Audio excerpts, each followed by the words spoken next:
नमस्ते बच्चों। आज मणिका चैनल आपके लिए छत्व व्यंजन संधि लेकर आया है। छत्व व्यंजन संधि आपको सूत्रों के साथ समझाई जाएगी। आप उन सूत्रों को ध्यान से देखते हुए चलें। छत्व संधि का सूत्र है षष्ठ्यो अटि।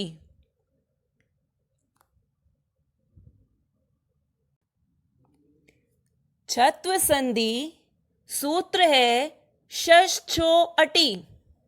अब हम इस सूत्र को समझेंगे। यहाँ पर पदान्तान् जयः परस्य शस्य छो वा स्यादटि। पदान्तात् जयः, इसका मतलब है पदांत जय। अपादांत और पदांत मैं आपको एक्सप्लेन कर चुकी हूँ। पदान्तान् जयः, पदांत जय। जय मतलब प्रत्याहार। प्रत्याहार की वीडियो भी आपको मैं अपलोड कर चुकी हूँ। पदांत जय जभ घढ़ ध जब गड़ द ख फ छ ठ थ च ट क प। से परे, परे का मतलब बाद में। पदांत जय से परे पदान्तात् जयः परस्य। पदांत जय से परे शस्य छो वा स्याद् अटि। शकार के स्थान पर छकार आदेश विकल्प से होता है। आप इसको आगे ध्यान से पढ़ते हुए चलें। आपको संधि बहुत अच्छे से समझ में आएगी। आप वीडियो को बार बार देखा करें। पदांत जय से परे शकार के स्थान पर छकार आदेश विकल्प से होता है। षष्ठ्यो अटि के बाद जो लाइन लिखी है, ये उस लाइन की व्याख्या है।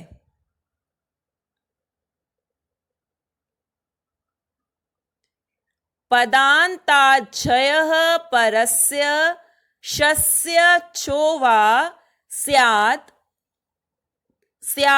अटि। पदांत जय से परे यानी कि बाद में शकार के स्थान पर छकार आदेश विकल्प से होता है। अट, अब ये अट भी एक प्रत्याहार है और उसके अंतर्गत कौन कौन से वर्ण आते हैं? सारे स्वर आते हैं उसमें, और ह य व र। अट, अट के परे होने पर यानी कि अट के बाद होने पर पूर्व में जय प्रत्याहार का वर्ण हो। जय प्रत्याहार में कौन कौन से वर्ण आएंगे वो मैं आपको बता चुकी हूं। पूर्व में जय प्रत्याहार का वर्ण हो और पर में यानी बाद में अट प्रत्याहार का वर्ण हो। अट प्रत्याहार सारे स्वर ह य व र, प्रत्याहार का वर्ण तथा मध्य में शकार हो तो उस शकार के स्थान पर एक पक्ष में छ आदेश होगा और एक पक्ष में शकार ही रहेगा। आपको यहाँ पर छत्व संधि सूत्रों के साथ समझाई जा रही है कि अगर आप तत् प्लस शिव ये संधि आपके एग्जाम में आ रही है तो आपने उसको तत्शिव कैसे किया, वहां किन किन फॉर्मूलों का प्रयोग किया गया, कौन कौन से सूत्रों का प्रयोग करके वो तच्छिव बना है, ये सब आपको सूत्रों के माध्यम से ही समझाया जा रहा है। आप इसको बहुत ध्यान से देखें, और अगर अभी तक आपने चैनल को लाइक, सब्सक्राइब, शेयर, कमेंट नहीं किया तो आप उसको भी करते चलिए।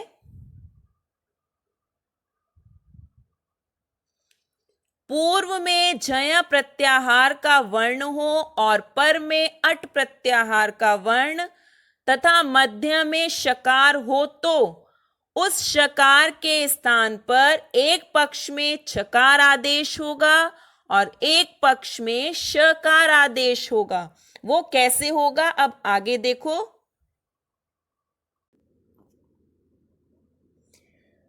तच्छिवः तच्छिवः, यहां पर हम इनको समझेंगे कि ये कैसे हुआ। इसका मीनिंग है वह कल्याणकारी है। तत्शिवः, वह कल्याणकारी है।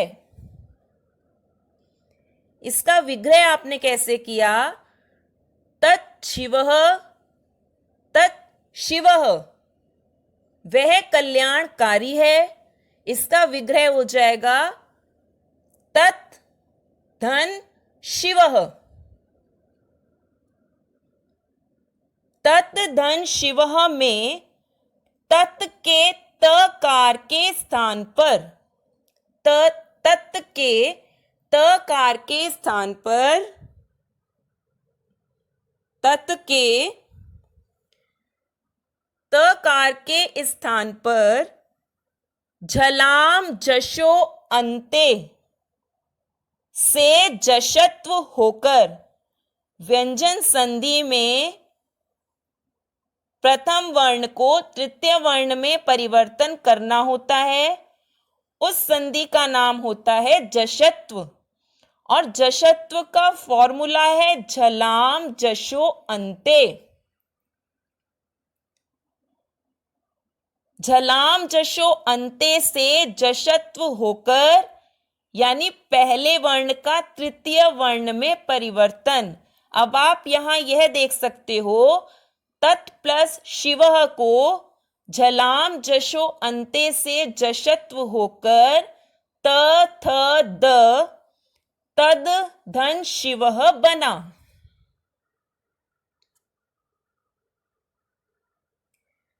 शिवः के शकार के योग में तद के दकार के स्थान पर स्तोश्चु नाश्चु, ये आपकी श्चुत्व संधि है, उसका फॉर्मूला है स्तोश्चु नाश्चु। शिवः के शकार के योग में तद के दकार के स्थान पर, तद के दकार के स्थान पर स्तोश्चु नाश्चु से चुत्व, यानी कि च, स्तोश्चु नाश्चु से चुत्व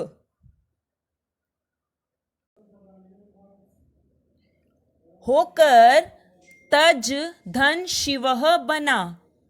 चुत्व होकर, यानी कि च का तृतीय वर्ण च छ ज होकर तज धन शिवः बना। जकार के स्थान पर खरी च से चतर्व होकर तच धन शिवः बना। अब सूत्र लगा षष्ठो अटी, यानी छत्व संधि का सूत्र लगा षष्ठो अटी। झय है तच का चकार, झय प्रत्याहार के अंतर्गत च आता है, इसलिए तच का चकार और उससे परे है शकार, यानी उसके बाद है शकार। झय है तच का चकार और उससे परे है शिवः का शकार, और उस शकार से परे अट है, उस शकार से अट परे है, और अट में क्या क्या आना था? सारे स्वर और ह य व र। झय है तच का चकार, तच में च है, और उससे परे शकार यानी कि शिव में श है, शिवः का शकार, और उस शकार से अट परे है।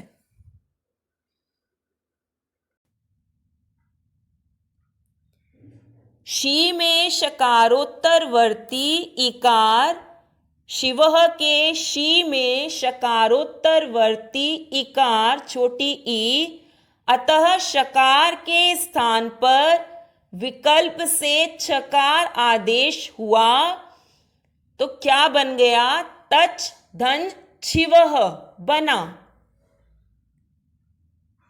शी में शकारोत्तरवर्ती ई, अट में सारे स्वर और ह य व र ये वर्ण आते हैं, तो शी में शकारोत्तरवर्ती इकार, अतः शकार के स्थान पर विकल्प से छकार आदेश हुआ, तत् धन छिवः बना।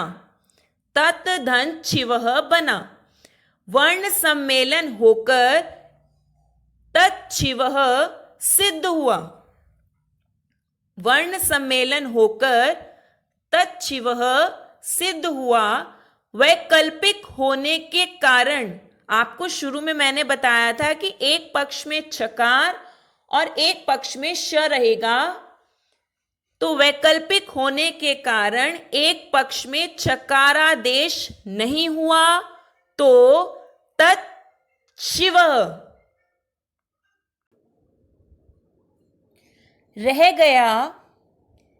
यहां पर आपने छत्व संधि को सूत्रों के माध्यम से सीखा। अब इसकी एक डेफिनेशन मैं आपको और बता रही हूं। वर्गों के प्रथम वर्ण क च ट त प के बाद श हो तो त का च तथा श का विकल्प से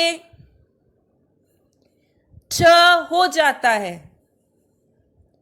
श में जो स्वर वर्ण रहता है वह छ में जुड़ जाता है। इसमें आपको त का च बनाना है और श का छ करना है। वर्गों के प्रथम वर्ण क च ट त प के बाद श हो तो त का च तथा श का विकल्प से छ हो जाता है। श में जो स्वर वर्ण रहता है, जैसे शिव में स्वर वर्ण ईकार था, तो वह छ में जुड़ जाता है। जैसे शिव का आपने शिव शब्द किया, त का च करना है और श का छ करना है।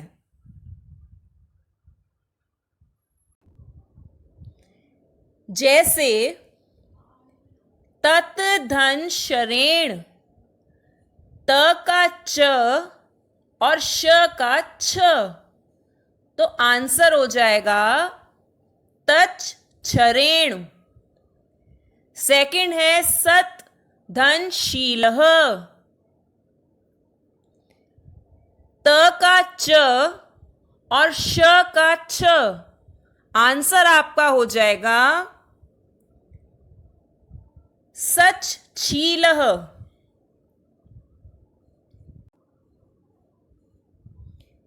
थर्ड है आपका जगत धन शांति, त का च श का छ, आपका आंसर हो जाएगा जगत शांति।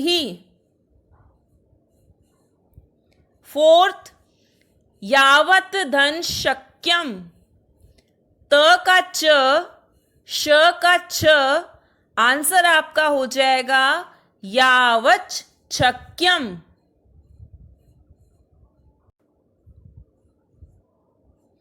इसके दो एग्जाम्पल अब आप और देख लीजिए।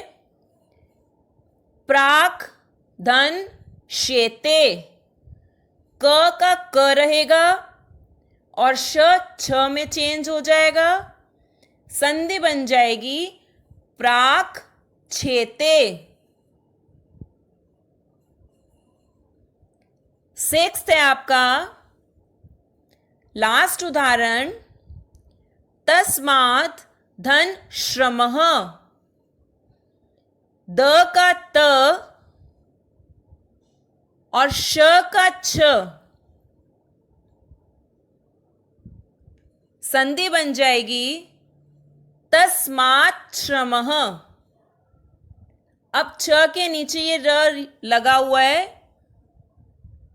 श का छ बनेगा और जो र बचा हुआ है वो छ के नीचे चला जाएगा, तस्मात् श्रमः। यहां आपकी छत्व संधि, व्यंजन संधि पार्ट 2 कंप्लीट हो गई। नेक्स्ट वीडियो पार्ट 3 तुगागम संधि आपको हम सिखाएंगे।